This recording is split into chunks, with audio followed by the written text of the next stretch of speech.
So, the concept of democracy deficit. As you know, all of us know that whenever we talk about deficit, it is about some kind of disjunction between what is being professed and what is being practiced, or some kind of gap between how things actually are and how things should be. So there is a gap between how things should be and how things actually are. That gap is known as deficit.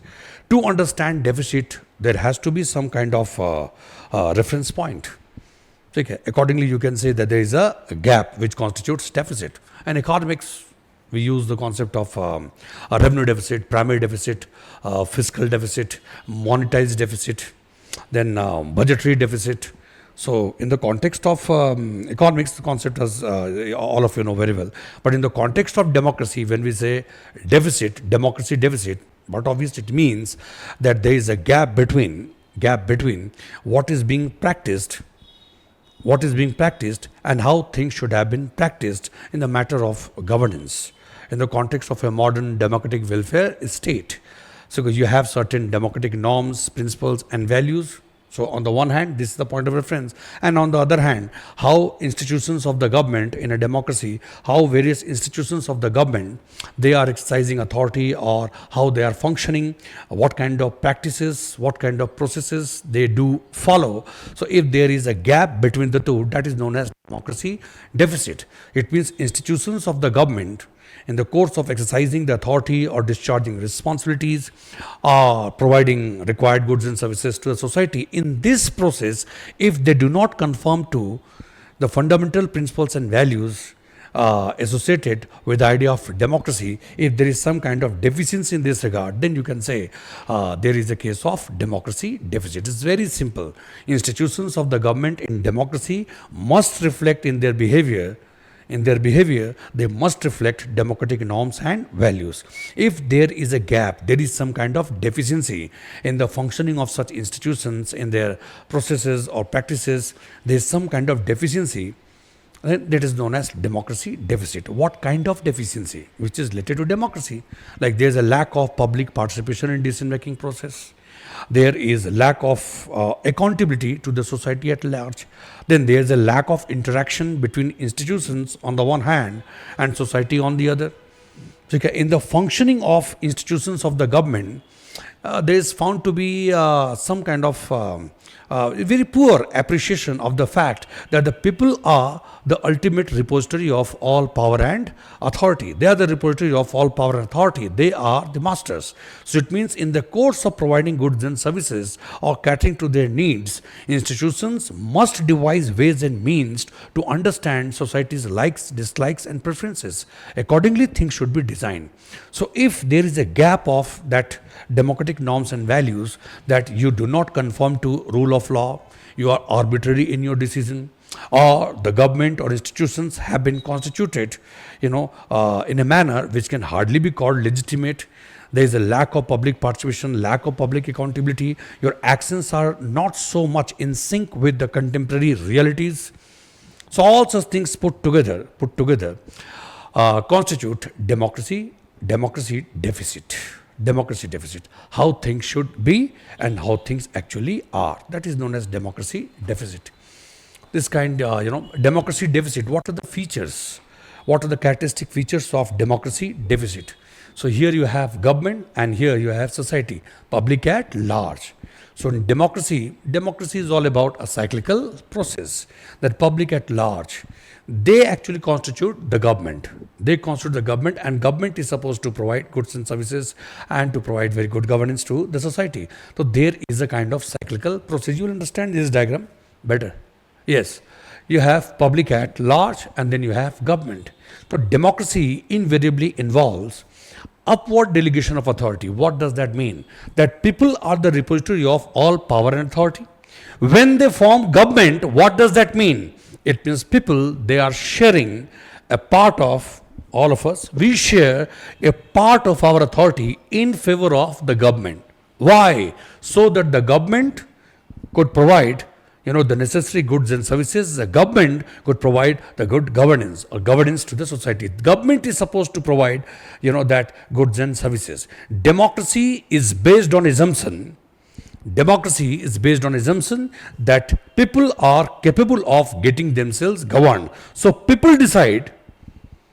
In a democracy, people decide who will govern them, to what extent they will be governed, in what manner they will be governed, okay, and what goods and services are to be provided as a part of governance. It means in democracy you have upward delegation of authority, upward flow of authority, and then downward flow of responsibility and accountability, and the process goes on and on. So that every fifth year, as the time may be, after that, the society makes an assessment. They get an opportunity to make some kind of assessment and evaluation, and they decide whether to give mandate to the same government or to give mandate to a new political party to form the government, and the process goes on and on.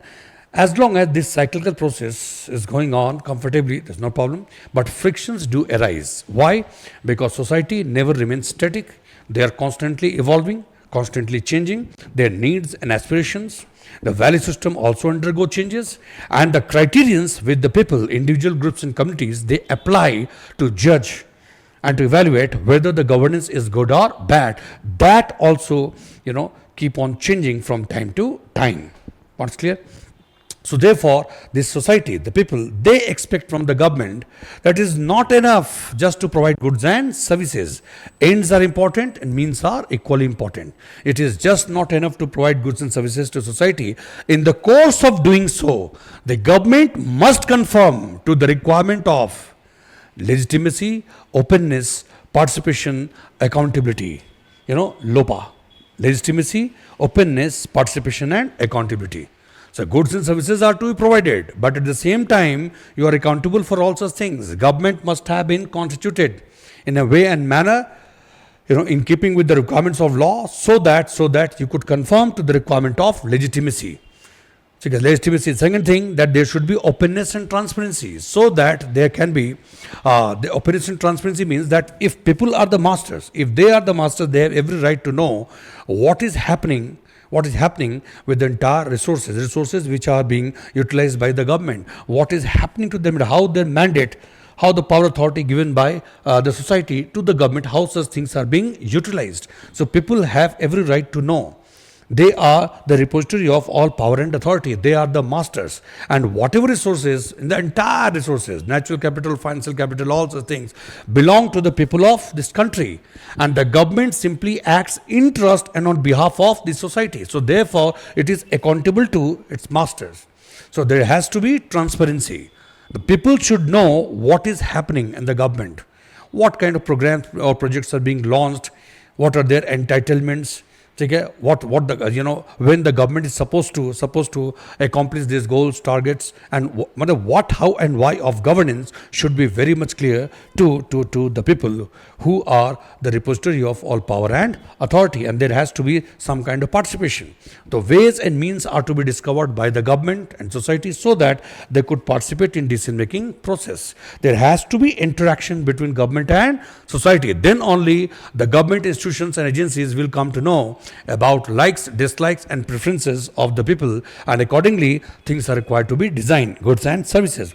And finally, accountability I have discussed. So democracy deficit, when we talk about democracy deficit, we talk about that gap, the gap which arises between what the government is doing and what is expected by the society. It means the institutions of the government, the practices and the processes being followed by the government. In this process, if there is a lack of conformity, in this process, if you find some kind of deficiency in terms of democratic values and principles and ideas, then you can say there is a democracy deficit. And principles and ideas are about legitimacy, openness, accountability, public participation. But overall, it should not remain confined to these four words. What I mean to say, overall, the process of governance must reflect that there is a kind of organic connectedness with society. Government is not an isolated entity. It is an integral part of the society. It sounds very simple to understand, but in reality, it's difficult to practice, because in that case, you will have to reflect in your actions, in your behavior, that organic connectedness. that there has to be conjunction between the two, what the society is expecting and what you are doing. You have to meet the aspirations of the society. For that, you need to be very much alert, you have to be very much vigilant, you have to be very much prudent, you need that kind of anticipatory flair, that something is happening today is very good, but you are required to anticipate things in future, and then only you can bring that synergy, you can bring that consistency between what you are doing and what is being expected. So democracy deficit is something which is required to be addressed very, very seriously by the government, and the extent to which you remove this deficit, you acquire or you achieve public trust and confidence. And this public trust and confidence gives a very sound footing to the government, a very strong disposition wherefrom the government can act further for reforms and change. And the process goes on and on and on.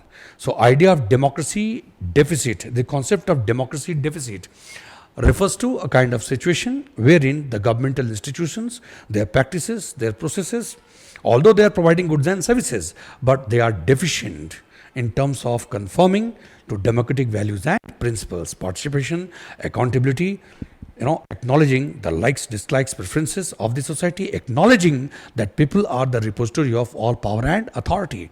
Your policies must be responsive.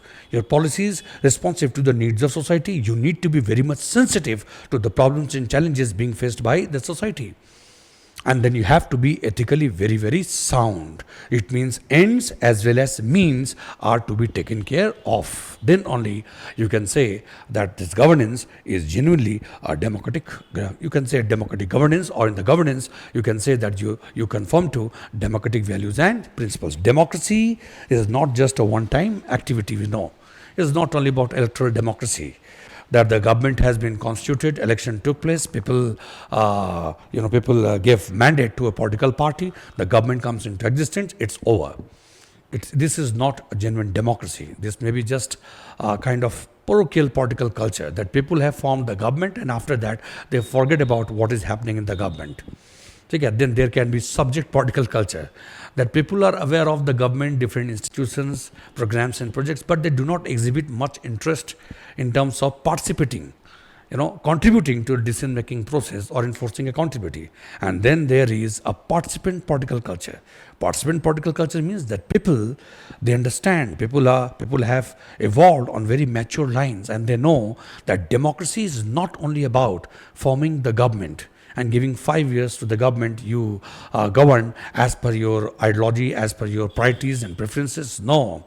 After forming the government, the society keeps a watch, they exercise vigilance also, over the functioning of the government. To what extent you have been able to meet the needs and aspirations of the people. To what extent you have been able to bridge the gap between what you promised and what you are practicing. Something like this. So when we talk about democracy deficit, it may be very high or low. It also depends on the level of maturity of the society. A society may be happy if people are not so much educated, they're not aware of their rights. So they would say there is nothing like democracy deficit. We have formed the government and government is doing well. No. In a participant political culture, in a vibrant democracy, people would not be simply satisfied by the goods and services being delivered by the government. They would seek some kind of participation, a very effective or meaningful participation in the decision-making process and the enforcement of accountability. Why? Because they would like to develop a self-sustaining cyclical process. Getting a point? A very good political culture, that it's based on the idea that society accepts that governance is a collective enterprise. It is not some kind of vertical governance. Is not a kind of governance should not be the outcome of a structure which is vertical in nature. So governance has to be taken largely a horizontal, a kind of government is a horizontal structure and machinery to provide goods and services to society. It is not so much vertical, it is more horizontal. So it is not like government and govern. Largely it is about the society. In society, some people are elected, and they form the government, and they carry out different kinds of activities that define governance. And from time to time, feedback is given by the society. Society keeps a watch and exercises vigilance over the functioning of the government. The process goes on and on. It is necessary that government cannot be constituted, all of us know very well. Government cannot be constituted unless there is unequal distribution of power influence. Unequal distribution of power and influence, government has to be constituted. So that is there. But in the process of governance, it is more horizontal, more a cyclical process in nature. More horizontal structure, then it is cyclical in nature. So you get mandate from the society, you exercise the power authority which is given to you under that mandate. Then the governance, goods and services are delivered to society. You collect feedback, you apply correctives, and the process goes on and on. It is not enough to accomplish the ends. In the course of accomplishing ends, you must involve the people in the process. If this is not happening, then there is a case of democracy deficit. I hope the point is clear.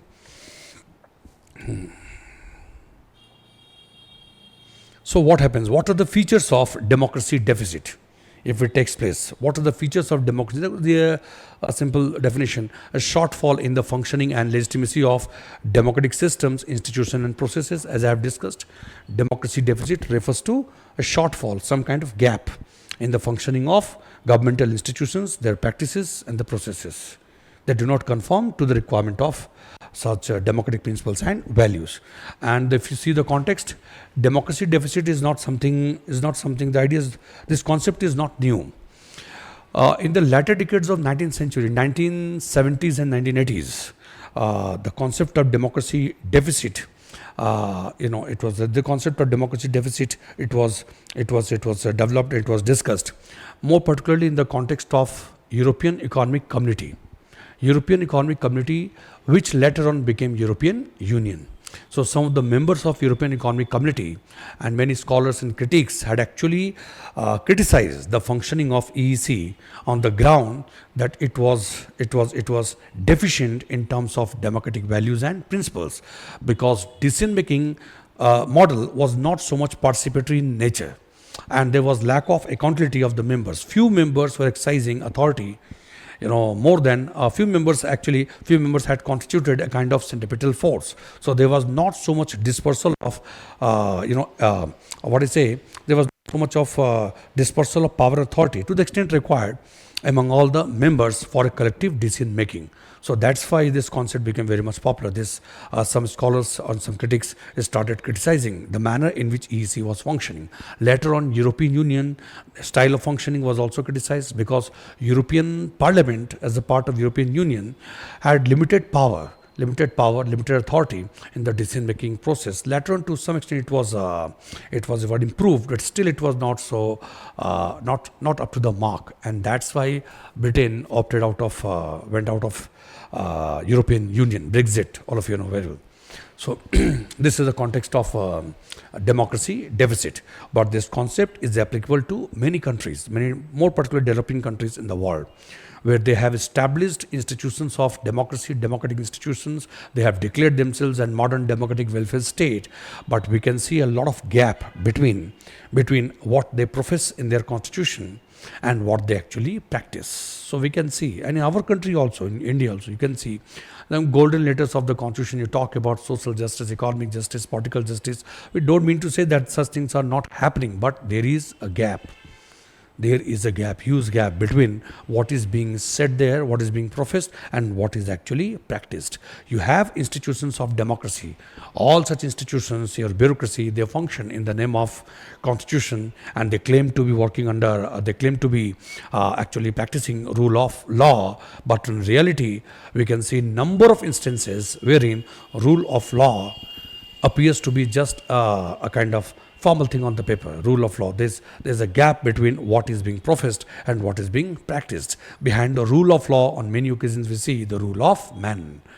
Good that ultimately, finally, on many occasions, it is judiciary which comes to the rescue of the people or citizenry of this country. But that constitutional formalism is still there. But gradually, in the course of time, we have to bridge the gap. Clear? So you have democracy deficit. What are the features of democracy deficit? The first you have electoral integrity. Electoral integrity, this is deficient. So wherever you have democracy deficit, it exhibits itself in electoral integrity, lack of electoral integrity. It means electoral process is characterized by a lot of manipulation, rigging, and then lack of conformity to predetermined rules and regulations. So that is known as electoral integrity. It puts a question mark very often on the legitimacy of the government. Then second point is institutional weaknesses. So democracy deficit reflects itself in institutional weaknesses. It means institutions, you have executive, you have legislature, judiciary, number of institutions, agencies of the government. They are found to be working under political pressure or sometimes the external influences, and to that extent they fail to enforce rule of law properly. Are you getting a point? So institutional weaknesses has to be seen. Institutional weaknesses has to be seen in terms of disjunction between what they are supposed to do and what they are actually doing. All institutions work, under rule of law, in conformity to rule of law on the paper, but in reality, very often they are found to be taking actions or decisions which do not conform to the rule of law, or sometimes appears to be very much arbitrary in nature. Sometimes their activism is found to be selective. Sometimes there is a selective application of rule of law. So you have some kind of blending of rule of law and rule of man, institutional weaknesses. But on the face of it appears like, is established under this law, under the provisions of the constitution. They are supposed to exercise authority like this, but in reality, it does not happen to that much extent. Then you have transparency issues are there. So democracy deficit reflects itself in the case of transparency, democracy deficit. So transparency issues there, but society or citizens are not very much aware of what is happening in the government. Various actions are taken by the government in such a way that people have little idea about what, how, and why of such decisions. So there is a lack of transparency, and if there is a lack of transparency, it means there will be lack of trust and confidence. Then you have lack of representation. So democracy deficit reflects itself in a kind of representation. If the government, in the governance, all those groups and communities which are likely to be affected by the decision of the government, if they are not represented, if your officials, if the institutions are managed, institutions are being run more by the bureaucracy, or by the by not the elected members, but by the selected members. So there's a lack of representation of the interest of members or the interest of the different minority groups or marginalized section of the society. So you can say there is some kind of democracy deficit. So democracy deficit reflects itself in electoral integrity, lack of electoral integrity, then institutional weaknesses, then transparency issues, and then you have lack of representation. That institutions of the government must have representation. But political institutions, more particularly, must have representation from the different groups and communities. And bureaucracy has to function strictly in keeping with the in keeping the requirement of rule of law. Fine. And then you have policy responsiveness. Democracy deficit is also seen in level of policy responsiveness. So policy is an instrument which is used by the government to respond to problems and challenges of the society or to avail of certain opportunities. If there is a lack of that responsiveness, policies are being framed, but they are not so much effective. Policies after policies being framed by the government, but poor implementation or the formulation of policy itself reflects some kind of contradiction. There is some kind of contradiction in the policy itself. Some kind of contradiction, some kind of lack of prudence, or lack of instrumental worth of the policy to reconcile the conflict of interest. So it happens. So overall, you can say there is a democracy that leads to democracy deficit. Then you have citizen participation. Democracy deficit is also reflected in lack of citizen participation in the decision-making process. Government has not been able to develop ways and means to facilitate participation of citizenry in the decision-making process, and limited accountability. So means and mechanism for the enforcement of accountability of the government, either they do not exist, or if they exist only on the paper. If they are much more than that, they are actually doing something better than this, that there is a possibility that there is only selective accountability. Okay, so institutions are accountable to the society, but not all institutions. Some institutions easily escape the process of accountability. All such things will lead to, these are the features of democracy deficit. If these things are happening, so it leads to, it is a characteristic, it constitutes the characteristic features of democracy deficit. It's clear? A situation where democratic process, institutions and practices fail to meet the expectation of society and the principles of democracy. So lack of electoral integrity, institutional weaknesses, transparency issues, lack of representation. Then you have policy responsiveness and citizen participation. Then finally, limited accountability. So in the institutions, their practices or their processes, there is a lack of legitimacy, openness, transparency, accountability. So all such things put together constitute democracy deficit. I hope the point is clear. Next is you discussed consequences of democracy deficit. What are the consequences of democracy deficit? First is, if there is a democracy deficit, when public participation, accountability, all such things are not taking place. So what will the consequence? The first is erosion of public trust. If there is a lack of transparency, lack of participation, lack of accountability, then first thing that will be lost is public trust. Erosion of public trust and confidence is a big thing. If public trust and confidence is lost to that extent, the relationship between the government on the one hand and society on the other, that relationship will move, or that relationship will evolve on on negative lines. So it means the government will not have that stable disposition to work for reforms and change. People will doubt every action or decision of the government. So public trust and confidence plays a very important role in the growth and development of reforms or change in any society. Because government gets government is given a more space and more room to take risk or to take tough decisions if it has earned public trust and confidence. And next is weak governance. So if there's in the case of democracy deficit will lead to weak governance. Democracy deficit. So a question of relationship between government and society is not on firm footing. It is not so much stable. To that extent, it will lead to weak governance, because you know that governance is a collective enterprise, and good governance demands collective effort of the institutions of the government and the society at large. So if there is democracy deficit, obviously people will not participate in the process of governance, and that will lead to weak governance. Institutions will not get the required support from the society, so they will not be so much successful. Then you have social and economic inequality, public participation, public accountability, then interaction with society, all such things are missing. Government is may not be a legitimate government. All such things put together may lead to social and economic inequality. Inclusive governance needs inclusive governance needs inclusive government. So in the government, political institutions should be more representative in character. Okay, and then political institutions must be representative in character, representing the interest of different groups and communities.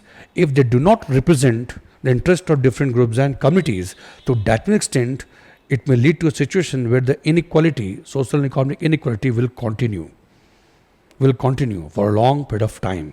So democracy deficit means that political institutions are not truly representative in character. To that extent, their response to the situation will not be so much effective.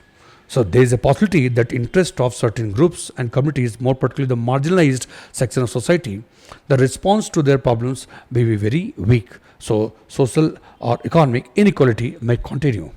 Then you have political instability and loss of accountability, political instability. So if democracy deficit is there, society will not support you. Okay, democracy deficit, you have not been able to involve people in the decision making process. The social base of the polity will get restricted. That will not be so much strong. You will not have the support of the public at large or large chunk of the society. So that may lead to political instability. Then you have loss of accountability. That is also one of the important points. Then if you have public participation and then public accountability, public participation in decision making process, then public accountability of the institutions, if these things are deficient, obviously it may lead to corruption, it may lead to selective application of rule of law, it may lead to inefficiency in the government, loss of accountability, then reduced policy responsiveness. If that cyclical process is disturbed between the government and the society, that will certainly have implications for policy responsiveness. Now, your policies will not be imbued. Policies will not have those attributes of the contemporary realities. If your policies are not in touch with what is happening, policies are not in sync with what is happening in the society, to that extent, its responsiveness will be not so much responsiveness will be not so much effective. Responsiveness will be very low. So policies, to be responsive, to be effective, must be deeply embedded in the will and aspirations and the contemporary realities of the society. So you have formulated a policy which is devoid of the contemporary realities, because people have not been allowed to, people are not allowed to participate in decision making process. To that extent, responsiveness of the policy will be low. It would certainly fail to accomplish the goals and objectives in furtherance of which it has been formulated. Then you have threats to democratic norms. Democracy deficit continues, but that will become the trend, and then it runs the risk of diluting the democratic norms, or gradually threatening the democratic norms. It will be difficult to sustain this democratic governance over a long period of time. So threats to democratic norms. Then you have international implications. If there is a democracy deficit, if there is a democracy deficit in the Committee of Nations, you might lose your face or your position. Why? Because we know that in the Committee of Nations, when most of the countries are democratic countries, and today the global perception of governance being good or bad has to do a lot with the extent to which the governments conform to the democratic norms. So if there is democracy deficit in your country, then your position in the Committee of Nations will certainly get a kind of beating, that you will end up losing your position. So foreign investors would not like to invest in a country where they find that democracy is very weak, because there will always be an element of risk. So investors and collaborators, foreign entities would like to work, is only in the economic sense, in other sense also. They would like to work in a country where the base of democracy is very strong, judiciary is independent, rule of law is properly enforced, okay, and public participation is there in decision making process. That gives them, a sense of security, a sense of stability. So it may have implications for your position in the Committee of Nations. So democracy deficit. So idea of democracy deficit concept, it should not be restricted to the narrow view of polity and governance. Democracy deficit has to be understood in the larger context of society. Overall larger context of society and the culture, polity, economy, and all. If it is adequately taken care of, there is public participation, accountability, there is a collective decision making, institutions are representative in character, and bureaucracy do not resort to selective application of rule of law, lot of trust and confidence. The society becomes a self-generating, self-dependent society, and the process goes on and on. So you can deal with domestic problems and challenges very comfortably, and then if you are stable inside, then only you can negotiate with the global realities favorably. It means our ability to negotiate with the external world, our ability to negotiate favorably with the external world, and this is to our benefit. It depends on how much stable and firm we are in our country. So internal stability actually gives you a disposition to negotiate with external ups and downs favorably. This is the point, internal stability. So democracy deficit is required to be addressed as early as possible, and that strengthens your polity, economy, society, culture, overall your collective well-being, and then only we can deal with domestic problems and challenges and global problems and challenges, and we'll be able to avail the opportunities in furtherance of the larger interest of society, and we can also contribute to global interest, and we can cater to the needs of humanity as well. So this is about democracy deficit. Democracy deficit, this should not be, as I said, should not be viewed narrowly in the context of only democracy and polity. It should be examined in the larger context of a way of living, a progressive way of living. And all of us know that democracy is not only about forming the government, it is not a system of government, it is a progressive way of living. So it has to be seen in a society which has evolved over a long period of time on that mature lines. It takes a lot of time. Having institutions of democracy is one thing, and having democracy as a part of your value system is a different thing. There may be a society you can see a society where you don't have modern institutions of democracy, but people are very much democratic in their behavior, in their response to one another, in the collective way of living, in respecting the rights and duties, obligations of one another. And there can be a society where you have effective institutions of government, but people are not so much imbued with democratic values. If they are behaving democratically, it is more because of deterrence of law or fear. They don't have that natural behavioral disposition to live peacefully with others. So it is a long drawn process. A society may take a lot of time to evolve on mature lines to become a genuinely democratic society. If society is genuinely democratic, there is no reason why the institutions will not reflect democratic values, or government will not be genuinely democratic. And if you have established institutions of democracy, but society is not so much democratic, then there will be a difficulty. That institutions too will not survive for long. So therefore, we need to focus more on the core. Then problems on the crust to a great extent will be taken care of. What is clear? Thank you.